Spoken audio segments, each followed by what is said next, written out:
কুমিল্লায় কওমি মাদ্রাসা সংগঠনের সংবাদ সম্মেলন। সাবেক এমপি বাহাউদ্দিন বাহারের ইসলাম বিদ্বেষী বক্তব্যের প্রতিবাদে ক্ষোভ প্রকাশ কুমিল্লা প্রতিনিধি। সামাজিক যোগাযোগ মাধ্যমে প্রচারিত একটি টক শোতে সাবেক সংসদ সদস্য বাহাউদ্দিন বাহারের কথিত বক্তব্যের প্রতিবাদে সংবাদ সম্মেলন করেছে কুমিল্লা জেলা কওমি মাদ্রাসা সংগঠন মহানগর শাখা। বৃহস্পতিবার কুমিল্লা প্রেস ক্লাবে আয়োজিত সংবাদ সম্মেলনে সংগঠনের সেক্রেটারি মুফতি শামসুল ইসলাম জিলানী লিখিত বক্তব্য পাঠ করেন।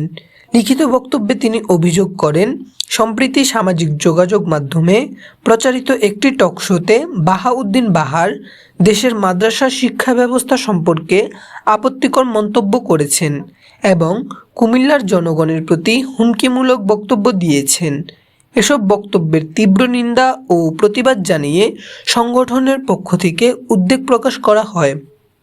সংবাদ সম্মেলনে বক্তারা বলেন, দেশের শিক্ষা ব্যবস্থার একটি গুরুত্বপূর্ণ অংশ হিসেবে মাদ্রাসাগুলো দীর্ঘদিন ধরে ধর্মীয় শিক্ষা, নৈতিক মূল্যবোধ ও মানব সম্পদ উন্নয়নে গুরুত্বপূর্ণ ভূমিকা পালন করে আসছে। এই ধরনের বক্তব্য ধর্মীয় অনুভূতিতে আঘাত হানতে পারে এবং সামাজিক সম্প্রীতির জন্য ক্ষতিকর বলে মন্তব্য করেন। বক্তারা আরও বলেন, উস্কানিমূলক বক্তব্য ও বিভাজনমূলক রাজনীতি পরিহার করে জাতীয় ঐক্য ও সামাজিক সম্প্রীতি বজায় রাখা প্রয়োজন। একই সঙ্গে তারা সংশ্লিষ্ট কর্তৃপক্ষের দৃষ্টি আকর্ষণ করে বিষয়টি গুরুত্বের সঙ্গে বিবেচনার আহ্বান জানান। সংবাদ সম্মেলনে সংগঠনের নেতৃবৃন্দ ছাড়াও বিভিন্ন পর্যায়ের আলেম, শিক্ষক এবং গণমাধ্যমকারী উপস্থিত ছিলেন।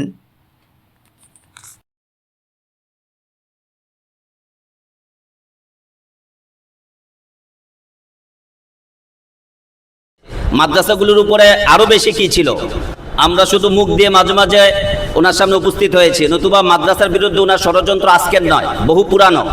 তিনি আমাদের কুমিল্লাতে উনি আসার পরে ওপেন হেফাজতের কর্মসূচি পালন করতে ওনার মতো বাধা ফেনীর এই হাজারিও দেয় নাই। উনি হাজারির থেকে বড় গডফাদার ছিলেন বলে আমরা মনে করি। জি জি হিন্দু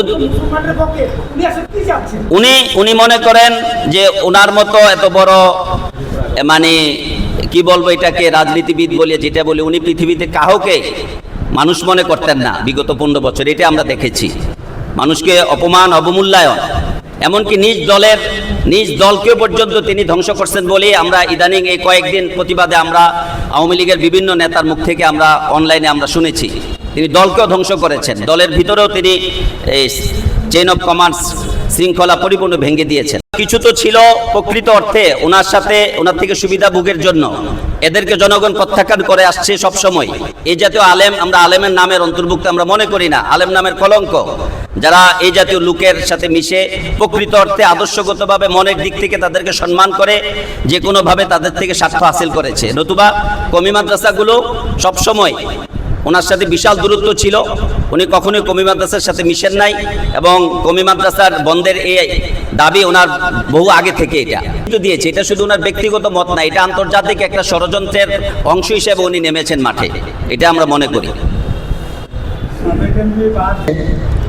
বিশেষ অনুরোধ থাকবে, ইসলাম এবং মুসলমানদের ব্যাপারে ওনার বিশদগার বক্তব্য যেখানে যেখানে দিয়েছেন, আপনাদের তরফ থেকে ওই সকল সংবাদগুলি সংগ্রহ করে আমাদের বাংলাদেশে মিডিয়া প্রচার করার জন্য আপনাদের খেদমতে সমীর অনুরোধ করছি। দেশের বাইরের থেকে ক্ষমা চাওয়া, যেহেতু দেশের জনগণের বিরুদ্ধে উনি ধমকি দিচ্ছেন, উনি দেশে এসে ক্ষমা চাক, রাষ্ট্রীয় আইনের কি হোক, যেই অপরাধগুলো তিনি অতীতে করেছেন এগুলো আমরা ক্ষমা করার কেউ না, এটা শাস্তিযোগ্য অপরাধ, রাষ্ট্র দেখবে ওনার বিষয়টা।